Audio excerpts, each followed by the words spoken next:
near future. But he doesn't want to give out the message that Iran is off hook from his policy, and therefore he might have tweeted that we are looking forward for a situation where Iran is not taking not carrying out any capital punishment against the protesters or giving punishing them, but there is pressure on Iran. They are taking economic measures. In fact, this is President Donald Trump and his administration's policy to tighten the nose of those factors, the reasons which actually caused people in Iran to come out on street, making things difficult for Iran to do business with other countries, be it 25% additional tariff or putting additional economic sanction. What does That's it right. lead to? It lead to the economic, worsening of the condition for Iran. But Pranay, at the end of the day, there are pressure points. Military intervention would have meant spillover into Gulf, would have meant spike in oil prices, and would have meant near complete collapse of economy, including the United States of America. I'm sure these are considerations why we're looking at a delayed response military. Not only the domestic consideration for President Donald Trump and U.S. economy, but also the consideration for the West Asian economies, for Gulf Absolutely. countries, some of the important and significant allies for United States, be it Saudi Arabia, be it Qatar, or be it other countries where U.S. has significant interest as well as their significant military presence. But you have seen, Geeta, in the past, we have seen that how President Donald Trump has given conflicting messages, but he did carry out military action, as he said, against Iran and targeted its military establishment. We have seen that he has consistently delivered on, tightening news against Iran and taking stringent measures, be it his first term of 2016 to 2020. And even during his second term, we have seen a consistency of his policy on putting pressure on Iran and weakening the Iranian That's government. right. Now, this is for the Iranian establishment, Iranian government, and Islamic regime. How long they can hold, but there are repeated signs, and now we have to see that how Iran delivers for their domestic, their audience, and for their own people to ease up the economic situation and economic conditions. Because repeatedly, Iranian society is also giving out this Right. message that things are not going okay in Iran. Right, absolutely. For now, there's a massive squeeze again on Iran, but we'll have to wait and see what President Trump does when it comes to an intervention. Any aircraft carrier is a week away. Pranay, stay on with me because now we're looking at how that impacts Indians in Iran, with Trump tempering down on Iran when it comes to military intervention and instead looking at economic sanctions. Countries across the world are watching and monitoring the situation very closely. Many have issued advisory to their citizens to leave Iran. Meanwhile, Indian government is preparing to facilitate the return of its citizens, including students. For now, the plan is not going to be put into action, but New Delhi wants to be prepared in case of any eventuality. The Indian embassy currently is focused on ascertaining the number of Indian nationals and students who are residing or staying in Iran. Internet shutdown is posing a major hurdle in contacting citizens, but according to estimates, there are some 10,000 Indians in Iran, including students. Pranay, a serious matter because we have seen in the past how the Indian administration had to scramble when it came to the Russia-Ukraine war. They don't want a repeat of that situation. Absolutely, Geeta, and not only the Russia-Ukraine situation, we have seen how Operation Sindhu was carried out when Israel and the United States carried out action military strikes against Iran, and we had to evacuate our people from Iran just few months ago. And now again, the situation still remain tense and volatile in Iran, though the street protests have stopped, and with stringent measures, the Iranian government has largely contained the situation. But the Right. situation still remain tense, and that's why the government of India, Ministry of External Affairs, on one side, advise Indian nationals present on Iranian territory, Iranian soil, to remain vigilant, remain in touch with the Indian embassy in Tehran. On the other side, the preparations have also been drawn and been done for any evacuation plan, because we have to keep our contingency plan. We do not know how situation can unfold, and therefore we have our legitimate concern regarding Indian nationals in Iran, which you also mentioned That's that right. around 10,000 Indians are there, and that's why. Just about 24 hours ago, Indian Foreign Minister, our External Affairs Minister, Dr. Jaishankar, spoke to his Iranian counterpart, Sayyid Abbas That's Arakchi, and right. they did discuss the Iran situation. Right. Right. Pranay Upadhyay, thank you so much for joining me here. Iran's judiciary halted the execution of protester Irfan Soltani, a move that was welcomed by US President Donald Trump amid rising tensions between the two countries. Despite that pause, fears of escalation remain as Trump, while has not ruled out military action, has also US forces repositioned in the region. Mahashweta Lala with this report.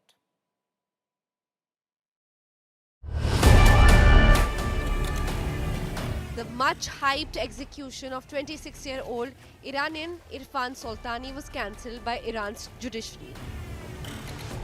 Soltani was currently being held in the Central Penitentiary of Karaj, is being charged with colluding against the country's internal security and propaganda activities against the regime. Amid fears of a possible US strike on Iran, President Donald Trump, in a post on Truth Social, said the news of executions being stopped is a good news and hoped that this would continue. We have been informed by very important sources on the other side, and they've said the killing has stopped and the executions won't take place. There were supposed to be a lot of executions today, and that the executions won't take place. And we're going to find out. I mean, I'll find out after this. You'll find out. But we've been told on good authority, and I hope it's true. Who knows, right? Who knows? But this has not de-escalated the tension that lurks from Trump's threats. Trump has not ruled out the use of military in Iran. According to reports, battleship USS Abraham Lincoln and its carrier strike group is being moved from the South China Sea to the Middle East. Meanwhile, Flight Radar 24 shows Iran closed its airspace to all flights except international flights to and from Iran with permission. Reacting to Trump's offer that help is on its way for protesting Iranians, Iran's Foreign Minister Abbas Araghchi warned the United States not to repeat the mistake that it had done in June 2025. And is considering some kind of action to help the protesters on the ground. If you have a message for him, what is the message? My message is do not repeat the same mistake that you did in June. You know, if you try a failed experience, you will get the same result. Iran's exiled Crown Prince Reza Pahlavi has been urging Iranians to come together in greater number to protest against the theocratic regime. In an exclusive interview to Reuters, US President Trump said Reza Pahlavi seems very nice, but expressed uncertainty over whether Pahlavi would be able to muster support within Iran to eventually take over. Iran in recent days has also seen pro-government protesters who have come out in support of Ayatollah regime. Earlier, Iranians had come out onto the streets to attend the funeral processions organized by Iranian government for individuals killed in protests in another rally. With Mahashweta Lala, Bureau Report, India Today.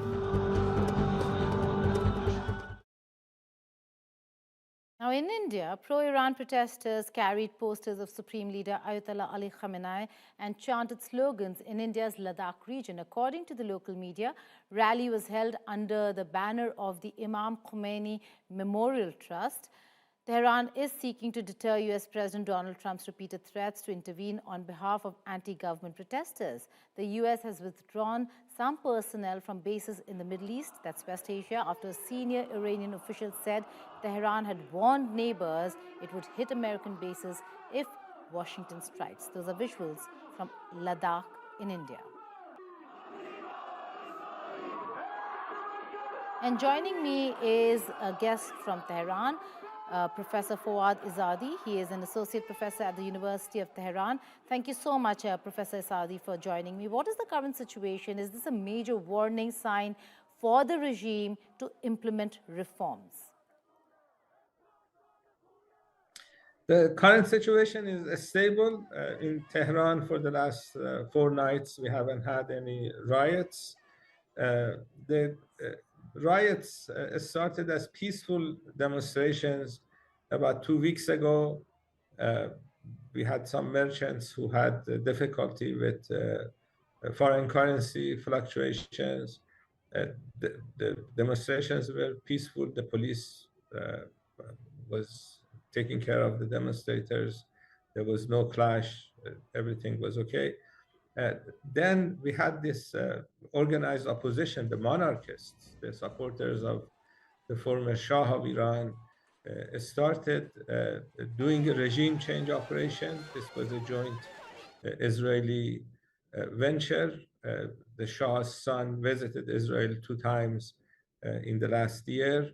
And this is not the analysis we have here. We had Mike Pompeo, the former CIA director, the former Secretary of State, sending New Year's greetings to Mossad agents. This is a quote from his tweet. Mossad agents walking alongside demonstrators. We had the former defense minister of Israel, Gilad, saying the same thing. Jerusalem Post, many Israeli media outlets gloating about the idea of Mossad operating in Iran. And we even had one Channel 14, Israeli Channel 14 expert saying that they are shooting at the supporters of the government. And they did. This is a true fact.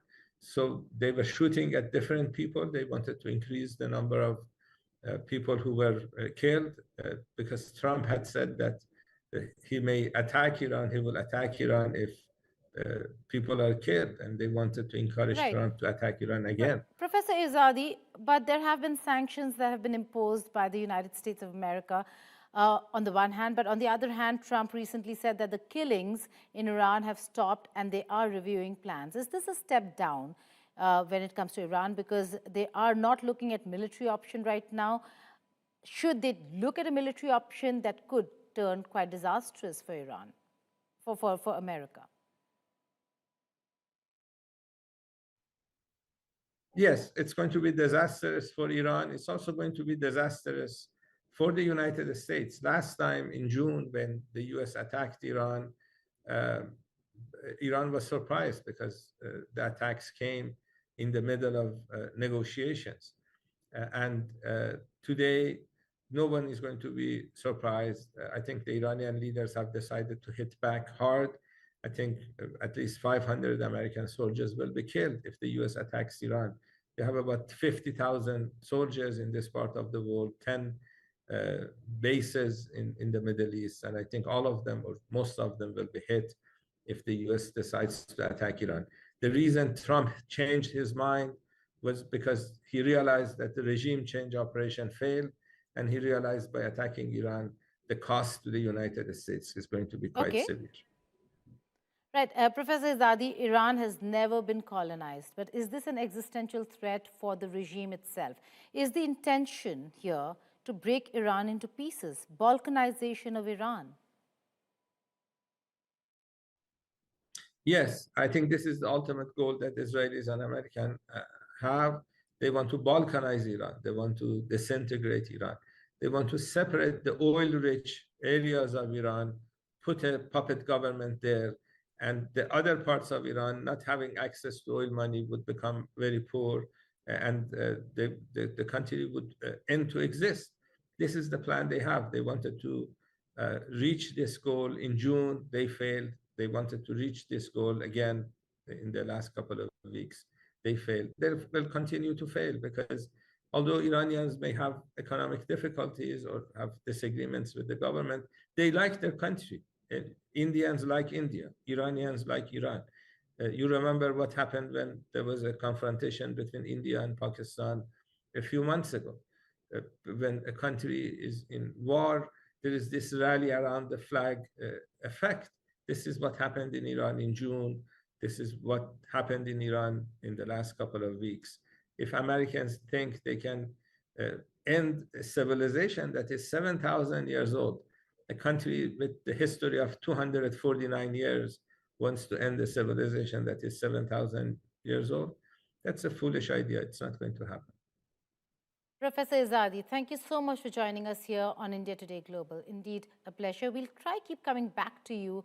Now, the UN Security Council held an emergency meeting on deadly protests in Iran at the request of the United States, as President Trump kept his response options unclear. Washington welcomed Iran's decision to halt executions, imposed new sanctions, and voiced support for Iranian protesters, drawing a sharp warning from Tehran against any aggression.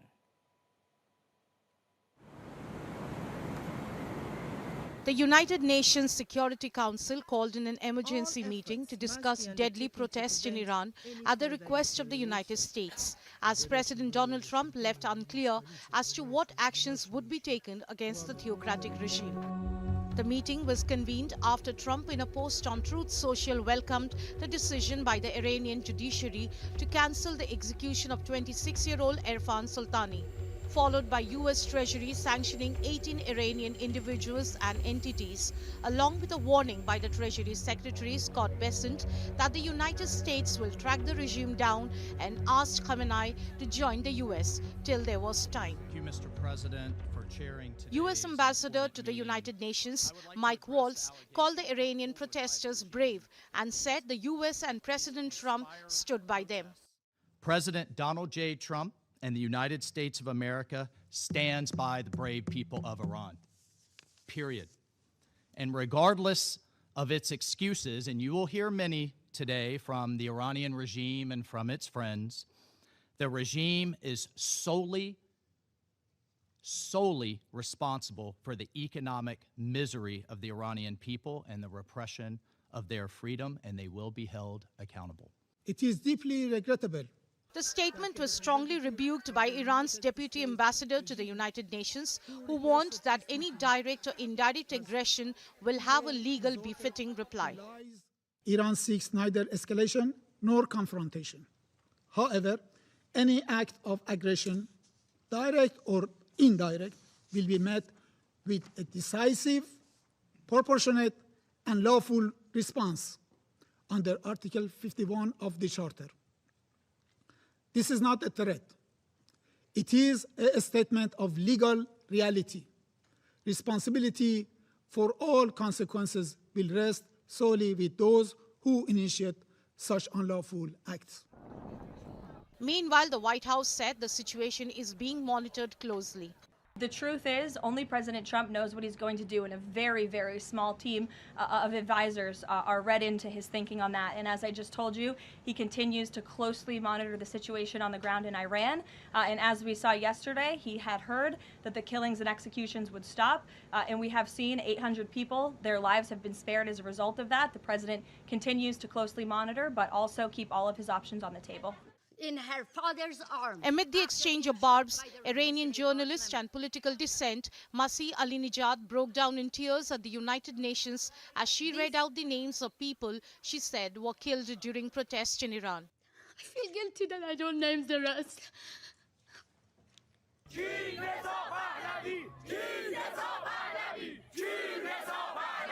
The tension continues in Tehran, and in other provinces, dozens of Iranians protested outside Iran's embassy in the Georgian capital.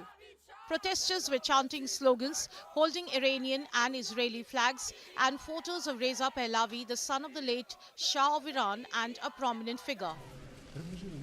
Russian President Vladimir Putin has also spoken separately to Israeli Prime Minister Benjamin Netanyahu and Iranian President Masoud Pezeshkian, and said Moscow was willing to mediate for bringing peace in the region.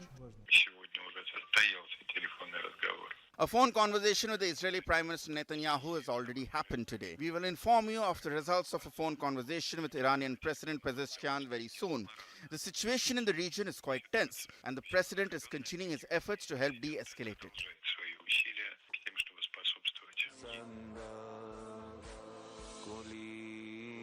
The US-based HRANA rights group says it has verified the deaths of 2,435 protesters and 153 government-affiliated individuals in the unrest. Iranian authorities had blamed the United States for fueling the protest. Mahashweta Lala, Bureau Report, India Today. Dr. Faris, if I could draw you in again, a military intervention by America is looking unlikely. What changed? Saudi Arabia, Qatar, Turkey?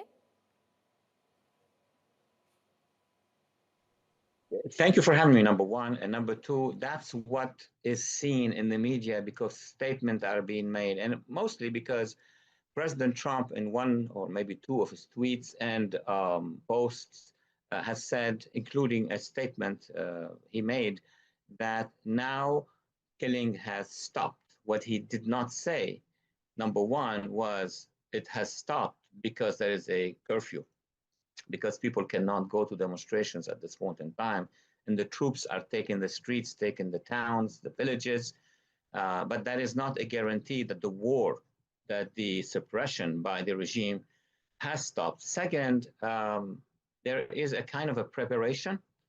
So those events have happened very quickly, developed very sharply. We're talking about at least 12,000 people were killed. This is a magnitude that is very, very rare in the Middle East with that speed.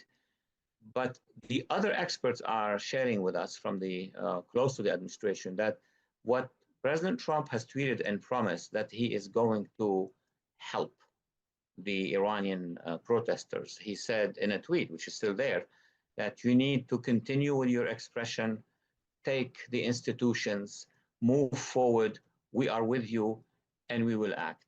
Now, between that statement and the preparation, in reality, nothing has changed. If you look at the map, you see task forces, you see preparations, you see evacuations, etc. Remember that Israel also could be one of the targeted sites by the regime if there is an action. And Israel, according to the information, needed time to prepare itself. Right, that might be the case, but Dr. Faris, West Asia is concerned. Saudi Arabia is looking at status quo because any change would mean that Iran would be kosher, Iranian oil would be kosher, and Saudi Arabia will feel the brunt of it the most. Yes, but 12,000 people killed is more important than any oil deal in the world. I know if you are in a multinational corporation, oil corporation, a government that produces, you do the calculation without the lives of people. But once a massacre of this size has taken place, then the calculations are different. We've seen it in Yugoslavia. There were a lot of interests, but the international community intervened to stop the massacres. We've seen this in many places in Africa and also in Asia. So the goal of the Trump administration is to stop the killing. But then what happened after that is not necessarily an American control of Iran. Iran is a very large country of 90 million, nothing compared to India. It has its own talents, its own bureaucracies.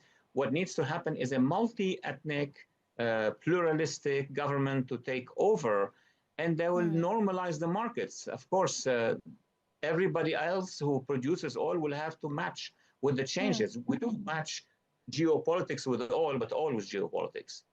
Okay. On that note, Dr. Waleed Faris, thank you so much for joining us here on India Today Global. Now, Indian government said it is engaging with the United States to ensure its operations at Iran's Chabahar port continue under a time-bound sanctions waiver granted by Washington, set to expire in April 2026. Ministry of External Affairs spokesperson Randeep Jaiswal stated that the U.S. Treasury Department had issued a letter on October 28, 2025, notifying India of an unconditional sanctions waiver. Listen in to what he had to say. जैसा कि आपको पता है 28 अक्टूबर 2025 को US के treasury विभाग ने एक चिट्ठी जारी की थी हम लोगों को। उस चिट्ठी में उसमें अनकंडीशनल सैंक्शंस वेवर की बारे में जानकारी थी, और ये जो अनकंडीशनल वेवर है, जो सैंक्शन वेवर हमको मिला है, आपको पता है जैसे कि वो 26 अप्रैल 2026 तक वैध है। हम इस व्यवस्था पर काम करने के लिए यूएस पक्ष के साथ बातचीत कर रहे हैं। Well, critical decision over here by the Indian government to engage the United States of America, who had granted India a 6-month exemption for Chabahar-related activities after the previous waiver expired, providing temporary relief to India's connectivity plans. But the recent sanctions clearly are weighing heavily on what will happen next to the Chabahar port. For now, while there were reports that India is disengaging, it does seem like at this point in time, India is engaging the State Department to ensure that Chabahar remains relevant for India. Hello and welcome to a special edition of Battle Cry. I'm Gaurav Sawant.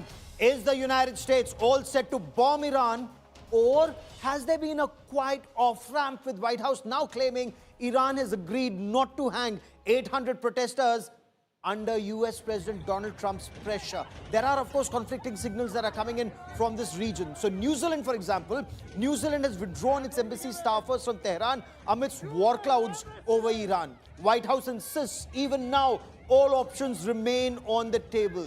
The Indian embassy in Tehran is working on a possible evacuation of approximately 10,000 Indians in Iran or those who may want to return. A Norway-based human rights organization has claimed so far, in their assessment, close to 3,400 people have been killed in this unrest. At the United Nations Security Council, Iran hit out at the United States for what it claimed was direct interference in Iran's internal affairs. The US rejected the charge. US said all options remain on the table and their aim is to prevent a slaughter of the brave patriots of Iran.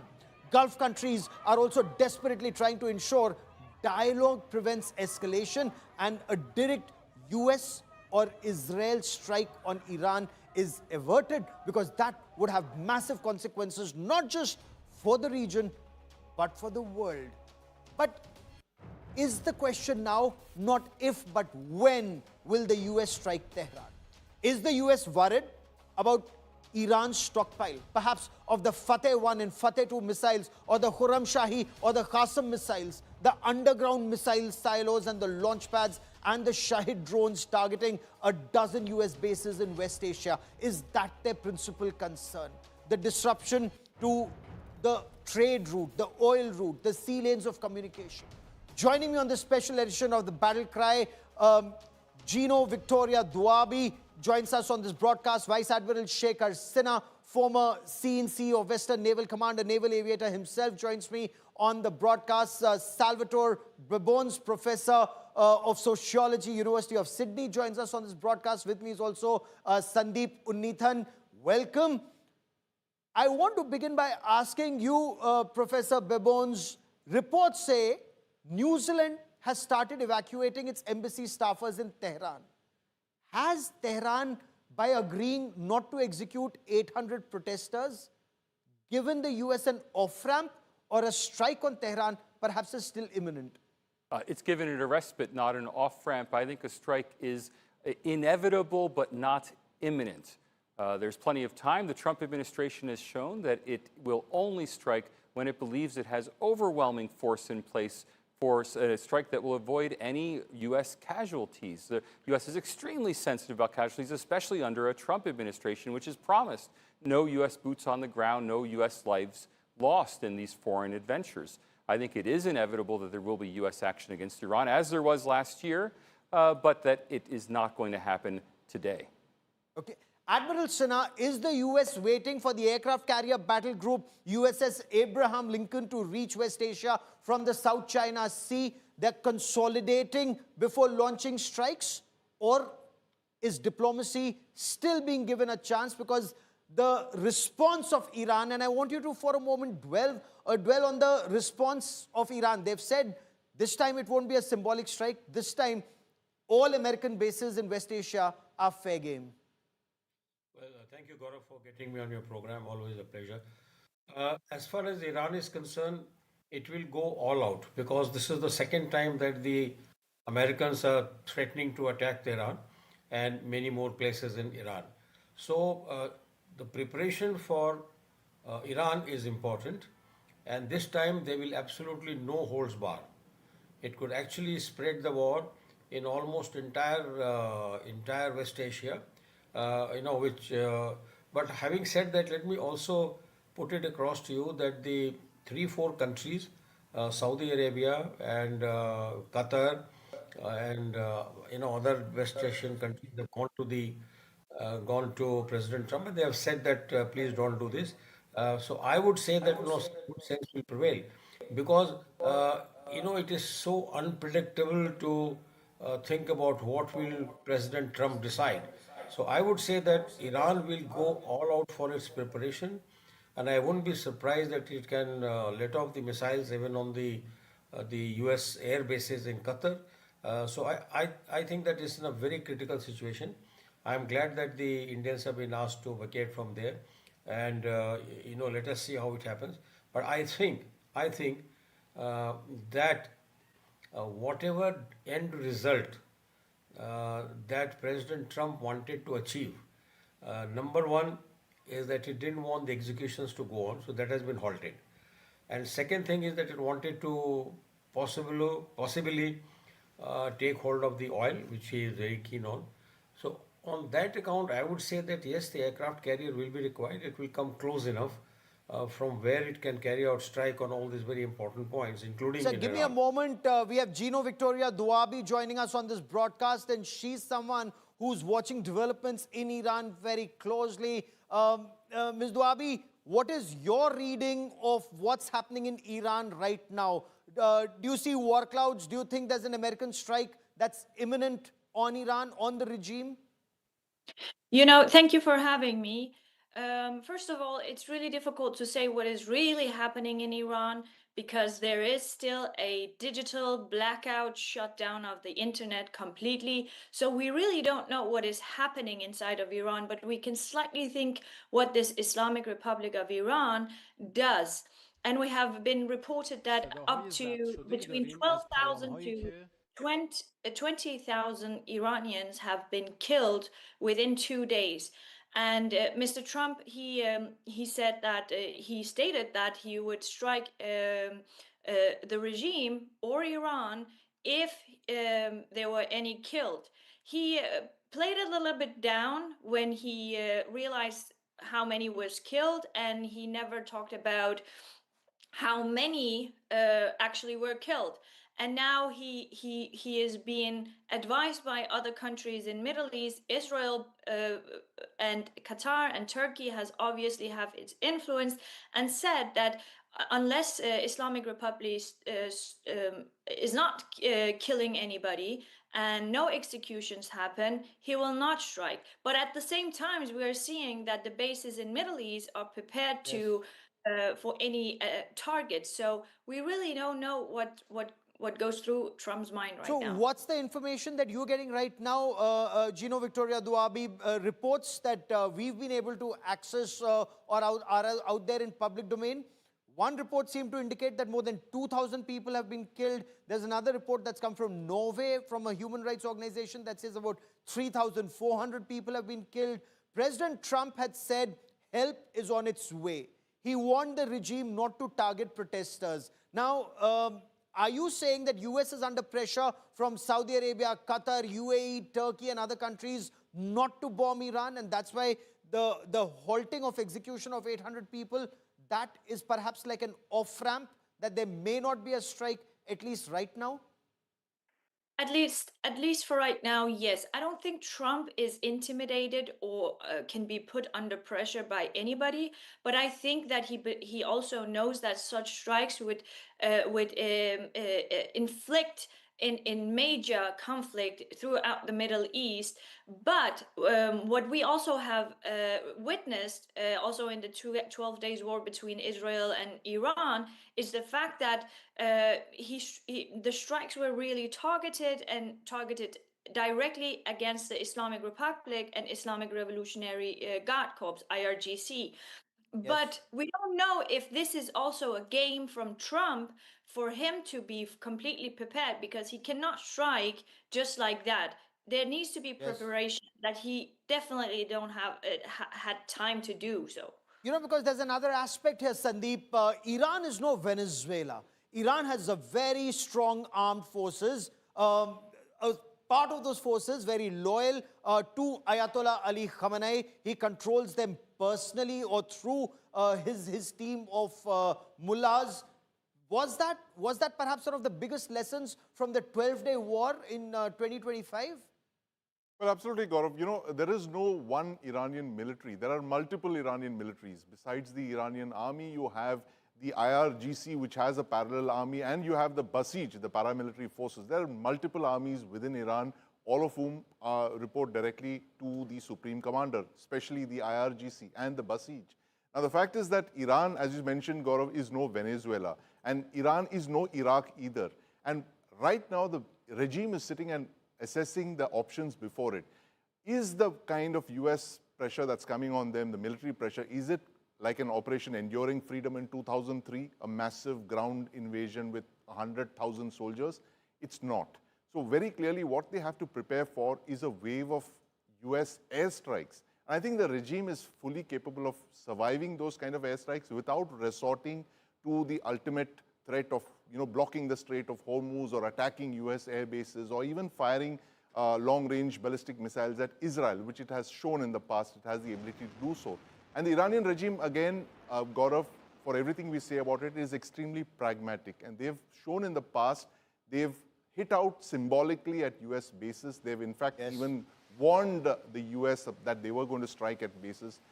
And this time around, it all depends on the kind of US pressure that will be brought to bear on Iran. And my sense is that there will be some kind of symbolic attack from Iran if it is attacked by the United States. Because or will it be symbolic this time, Professor Bebones? Iran is saying last time during the 12-day war, their response was symbolic at Al-Udeid. They informed the Americans withdrew their soldiers, and then the attack took place.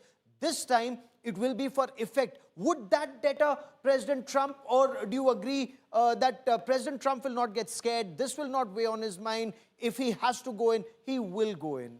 I don't think there will be a demonstration attack on Iran in token support of protests. Either there will be an overwhelming exercise of force against Iran or none at all. The Trump administration is very interested in regime change in Iran. That much is clear. There's no appetite for actual American soldiers in Iran. So either there will be some kind of truly overwhelming attack on the entire regime all at once, or there will be nothing. And for that overwhelming attack, the chess pieces are not yet in place. Okay. Admiral Sinha, in the 12-day war in 2025, both US and Israel, they were able to destroy a major part of Iran's air defense system, their missile manufacturing and launch capabilities. So in your appreciation, how potent are Iranian forces today? Can they counter Israel, America, and an attack that may come from in waves from multiple directions, perhaps more intense than the 12-day war? I would think yes, because the surface-to-air missile system and SSM systems are very, very strong as far as Iran is concerned. But don't forget, it does not only have to destroy the incoming missile, it can also fire missile and damage the stations from where these aircraft are taking off. Number one. The second thing I wanted to tell you at that time, Gaurav, that I have been sort of following this news from various sources, and there is one school of thought that President Trump has been assured by these three countries, Qatar, Turkey and Saudi, that whatever end result he wants, it will happen. So he doesn't have to attack and do this killing, because that will invite a very serious response from Iran. And and therefore I would think that now the administration is, people are thinking on those lines as to how do we, I also believe that what is it that these three countries will give in lieu to President Trump. So that is one aspect which not very clear to me. Is it compensation by some more oil or some more money or whatever? If that happens, then we are in a very different ballgame. Okay. Gino Victoria Duabi, what is the end result that the people of Iran want? They just want Ayatollah Ali Khamenei to go. They want an overall regime change.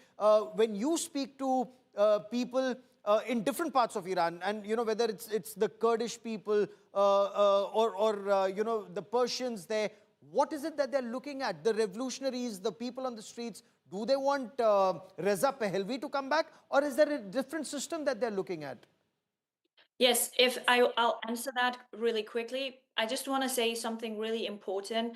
Yes, there are IRGC and there are multiple forces within the Iranian regime, but something that we need to also talk about is that the Iranian regime within itself is at a war with each other. They have never been this weak ever before. The currency has never been so low. It's actually the value of Iranian rial is at zero. So the Islamic Republic and the commanders and people inside of this regime are also cracking down with inside. And that is also important to have in mind when talking about if this regime might fall or not, which is a very important factor. Besides that, the Iranian people, when they go to the streets, they go to the streets because they want the entire system of Islamic Republic to fall. The entire system is built on hatred, terrorism, not only against its own people, but the entire region. And we have seen the last couple of years how that has unfolded, and also in the Western countries.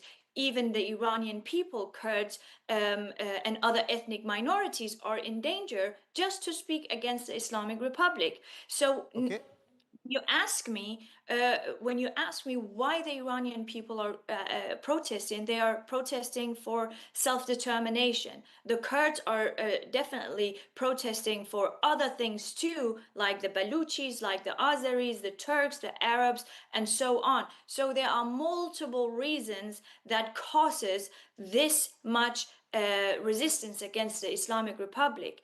The Kurds have their own path, the Baluch have their own path, but one thing is very clear is that the regime must go and there must be a democratic system that is based on its very core principles.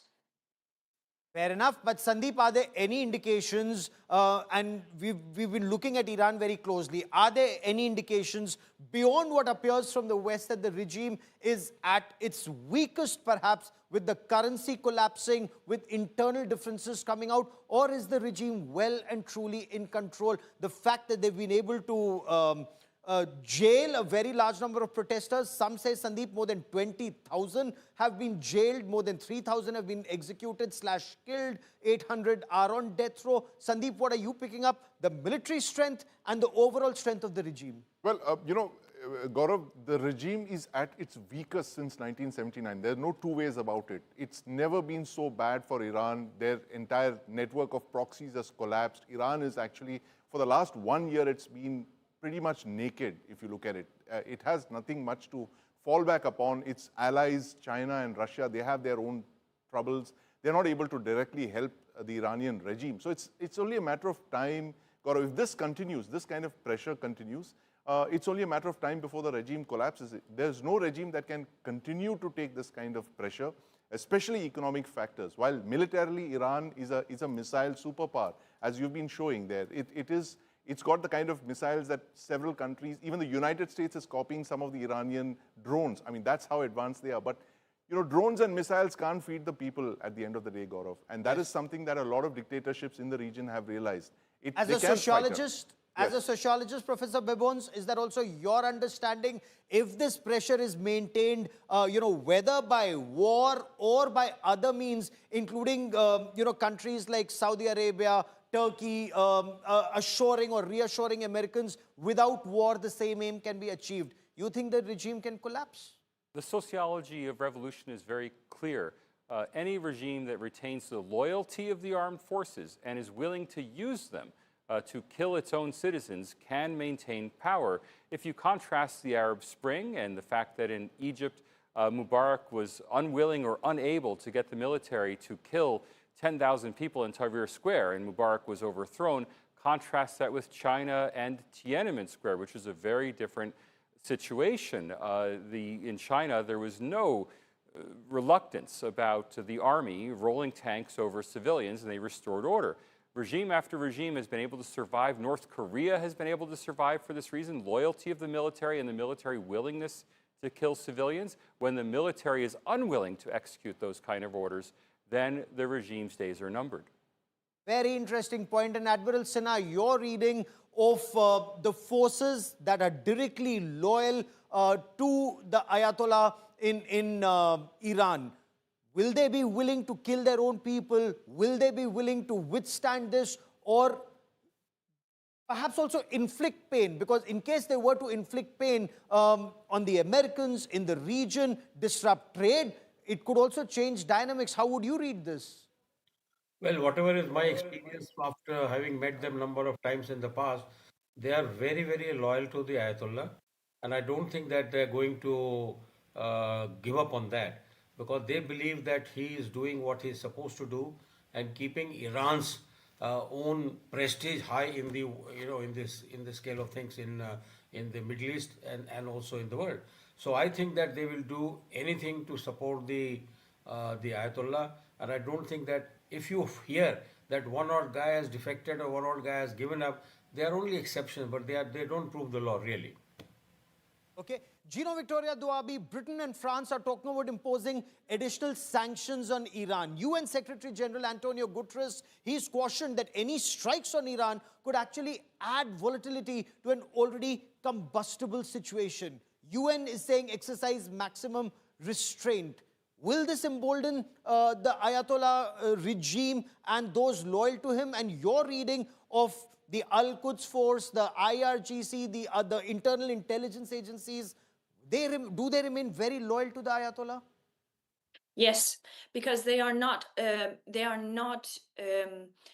loyal to a belief that is very practical. They are loyal and have vowed to an ideology that they truly believe in, and especially they're high-ranked. They have been tested throughout the decades before being put in positions where they can become commanders or anything important.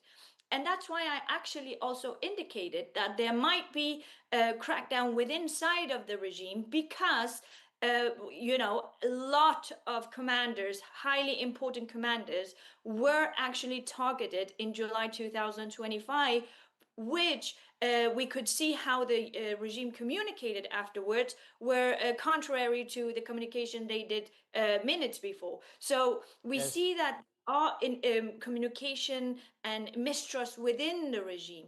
I don't know if sanctions work anymore. I think that if the European countries want to do anything for the Iranian people, they should start isolating the regime by, closing down the embassies, institution where they actually work, and freeze their assets.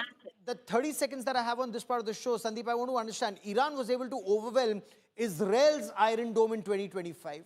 Iran then had claimed it wasn't using its latest generation weapons and missiles. It has supersonic weapons. It has hypersonic weapons. Is it a fight where the Americans and the Israelis would also think twice before going all out, because it could disrupt the region, it could disrupt the world?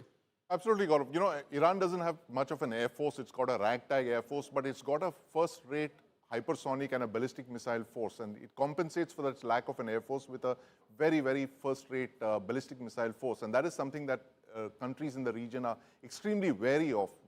All the countries, the Gulf countries that do not want the US to use their airspace are pretty much worried about a Iranian retaliatory strike that could land on their countries. And this goes for Israel as well, because as we've seen in the past, there have been several ballistic missiles that have gone through the Iron Dome that Israel had set and up those there. were pinpoint targeted attacks. Absolutely. 30 seconds, Professor Bebons, there's one question.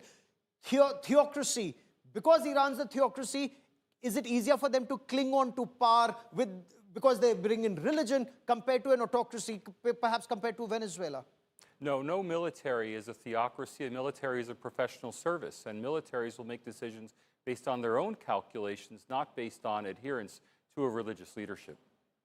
Okay, except in Iran was my question, because where they claim loyalty to Ayatollah Ali Khamenei, or in China where they claim loyalty to the political party. But that's a debate perhaps for another time, which we shall take forward in the days and weeks ahead. I've run out of time on this part of the show. There's lots more coming up on the other side of a short break. To all my guests, many thanks for joining me. That is all we have for you on Battle Cry this evening. Keep watching India. Is the United States locked and loaded for a strike? Or have Gulf countries prevailed on the US President Donald Trump not to give a go-ahead to US forces to bomb Iran, at least not as of now? Reports indicate countries like Saudi Arabia, Qatar, Oman and Turkey have assured the US President they will work to ensure an endgame that the US wants without firing a single shot and putting the region and the world in harm's way. But is that truly possible? And what is the end game? A regime change? A US aircraft carrier battle group, incidentally, USS Abraham Lincoln, is rushing to the Strait of Hormuz from South China Sea. And the US moves around other war assets as war clouds continue to put the world on edge. Joining me on this special broadcast is Ghazal Sharmat. She's a German-American freedom advocate of Iranian descent and the spokesperson for the Kingdom Assembly of Iran. Incidentally, Ghazal Sharmat is also the daughter of German-American hostage Jimmy Sharmat, who was kidnapped and killed in 2024. Ghazal Sharmat, welcome on India Today. Information flow right now remains rather sketchy from Iran. What are you picking up? Has the regime put on hold execution of a large number of demonstrators and protesters, hoping that the US perhaps will not strike Iran? The regime has not stopped executing, lynching, killing people for the last 47 years. Absolutely not. Will they stop that in this moment when they saw millions and millions and millions of people all over Iran in the streets ready to take down the regime? So whatever the regime is saying, they're saying it to protect themselves. Any Western government, any international forces that are out there that are in communication with these occupation forces of the Ayatollahs that just murdered in cold blood with military equipment civilians in the thousands, have the obligation to not listen to their lies and their propaganda, but to understand after a genocide takes place, the perpetrators must be taken out of the position of power and must be brought in front of an international tribunal. So even if for 1 second the world would believe the Ayatollahs that they would really stop the killing, which they have not, the next step is not to say, okay, go back to what you were doing before, go back to the killing, but to bring to justice these people that just used IRGC and paramilitary forces to gun down unarmed protesters in the thousands. Reports indicate countries in the region are assuring the United States that an end game can be achieved without striking Iran. Do you believe that? And what's the end game? A change of regime? Is that possible without use of force? The millions of Iranians in the street have shown that they are determined, whether they have assistance, help from the international community, or whether they will be abandoned in their cause, that they will take out this regime. The only factor to consider is if the people have to do it on their own, it will be more bloodshed, it will take longer, but they are determined to do it. So the factor that comes from the outside is not, should we intervene, should we not intervene to determine the outcome of the regime. The outcome of the regime is it is done. It is crumbling. It is outnumbered by the people. The people are taking over, liberating street after street, square after square, taking back their country, because this is not about regime change or bringing democracy or anything like that. This is about an occupation force of jihadist forces that have occupied Iran and the Iranian people for almost half a century. So inevitably, they will take it back. If we intervene like we should have, that means that we understand that jihadism and the jihadist forces are a global threat to all civilized nations. It is a threat to India, it is a threat to the Middle East, it is a threat to Europe, to America, to everybody out there. So we have an obligation to understand our historic moment of taking out the new genocidal forces. Back then, it was the Nazis that were taken out by the global community. Before that, it was the after that, it was the Soviet threat that was taken out. Today, the biggest threat to all of mankind, all of humanity, all civilized nations and people who want to be at peace are jihadist forces. So they are building two camps. One is the camp of the Allied, which is the indigenous people of the Middle East, Europe, America, people who stand with freedom. On the other side, we have the jihadist forces, and they are mostly controlled by the two biggest heads, the Ayatollah forces for the Shia and the Qatari forces for the Sunni. That's why we see the alliances between Saudi Arabia and Muslim Brotherhood-backed Erdogan and Qatar coming together, standing against America and threatening America. They're supposed to be NATO allies, threatening America that if they intervene, they will hold against it. So we can see that the world is split in two. The Iranian people are on one side, together with the allied forces, and on the other side is every jihadist force. We have to make a decision which side we're on. The Iranian people will succeed. It's just a matter of how bloody it will be, and if we are taking the right steps in history to stand with the right side. Does change of regime mean removing Ayatollah Ali Khamenei or President Masoud Pezeshkian? Or is the end game bringing in Raza Pahlavi? Let's discuss first the term of regime change. Regime change means like this was one government of Iran, we're replacing it by another government of Iran. No. We have to understand and clarify the propaganda of the regime. 1979 was not a change of regime. It was not a revolution. It was an Islamo-Marxist coup that brought in a foreign-backed Islamic regime that is anti-Iranian and was installed to destroy Iran. It killed Iranians, it took over our culture, it took over our language, it took over our faith, our religion, our ministries. It replaced the Iranian flag, it replaced the Iranian anthems. So the Ayatollahs were produced in the Islamic schools of Najaf in Iraq, were transferred to France and brought in on an Air France flight by the Carter administrations of these world to invade Iran and occupy it. So we're not talking about regime change. We're talking about the liberation of a nation from a foreign occupying murderous regime. You can compare that historically to France that was under foreign Nazi occupation, and the Allied forces helped the French people, the French Revolution, to liberate itself from the outside forces. When we're looking at France, there were players on the ground, Jean Moulin and the resistance were on the ground, fighting against the Nazis. That is the people and the colonels that are inside of Iran, the colonels who are defecting from the army. They're fighting inside. But at the same time, France had a leadership outside of France, which was in London, and that was Charles de Gaulle.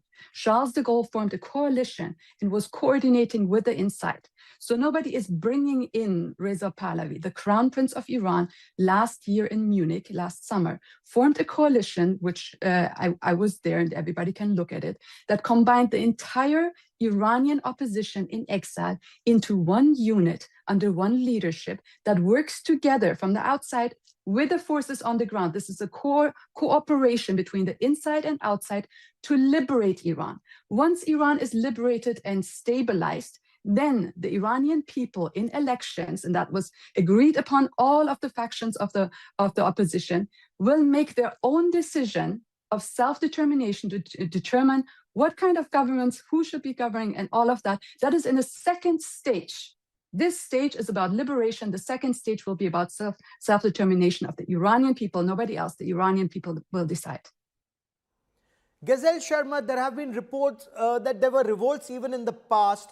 Is this one different, and if so, how? And can this revolution, as some put it, ensure a regime change? Because there are some reports that also seem to indicate that after so many days and weeks, it's now petering out. This is another point that we have to clarify. It was not that there was revolts in the past. The revolution is a continuum. So from the moment in 1979, when the Iranian people saw that their land was hijacked by Arab Islamist forces called the Ayatollahs, which are foreign to Iran, they started revolting against this occupation. Year after year after year. In some years or in some decades, the revolts were so big that we could see them from the outside. That is like 2009, when millions and millions were inside of Tehran, or in 1999, where the students were taking over all of the universities and revolting, or in 2017, 2019, 2022 till 2023, for an entire year, for 12 months, the people were holding down the streets. So we have to understand that this is not like another time. This is the continuation with waves of revolts getting bigger and bigger and bigger. And through the use of citizen journalists, and everybody has now a camera on their iPhone and internet, we can see more of what is going on inside of Iran. This is the last stage of these revolts, of the revolution, because we saw the bazaar come in. The bazaar is the Iranian Wall Street. Wall Street is the last part of all of these parts of society that switches. So seeing the Wall Street of Iran on the streets right now, a complete shutdown of economy, seeing for a month before that the entire fleet of big rig trucks in Iran were on weeks and weeks of strikes, shows one thing: the entire economy is not in the hands of the regime anymore, it's in the hands of the people. They decide if they can completely shut down everything or not. So the power of the people, the power of the streets, the power of seeing all over in 100 cities at the same time, with coordination of the outside people being there, plus the trauma, the shell shock of losing thousands of their loved ones, shows that this will not stop. What do you expect? Like people being shot in the eyes, shot in the streets, and then going back and saying, okay, we're done now. It's inevitable that the regime will fall. But again, it is up to us to decide how much bloodshed we allow them to do on their way out. You know, there are some reports that indicate more than 20,000 people, or between 18 and 20,000 people, are in custody. A human rights organization in Norway compiled information they were able to gather to indicate about 3,400 or close to 3,400 people had been killed, and there are many who remain on death row. What have you been able to gather? And in your view, is a delay very damaging for the cause? Is the world dithering? Is there an opportunity that's actually being lost right now? Let me correct one more time the verbiage that we're using. Thousands of people are not being detained. They're being kidnapped. People are not on death row. Death row is a legal term in a legal state where you have a legal system, a judge, you know, laws, justice, justice system, where you would have committed a crime and now are punished based on that crime with a death sentence. What the regime is doing, they have no laws. They have no justice. They have no president. They have no nothing. This is an occupation, one more time. They are lynching people. This is lynching. The international community has to understand that lynching of people by a genocidal occupying force that is shooting people on the streets, hanging people on the streets, is crimes against humanity. So the international community has a duty to intervene. As we said, European countries can start forming what we did to the Nazis back then, the Nuremberg trials. The UN was created to take down to bring to justice people like the Hitler regime and the fascist forces that had committed genocide. This is a genocidal scape. Like, nobody can ignore anymore what the regime is doing to these people. So we, outside of Iran, have an obligation to intervene, whether it's to stop the killing, whether it is to go in by force and stop the killing, to help the Iranian people, or to start the justice process by taking out from the highest commanders of the jihadist Ayatollah forces to every single judge, to every single person, to everything in this chain of commands that is lynching innocent people because they want their country back, because they want freedom, because they want to breathe. So this is based on international law, our duty to do that.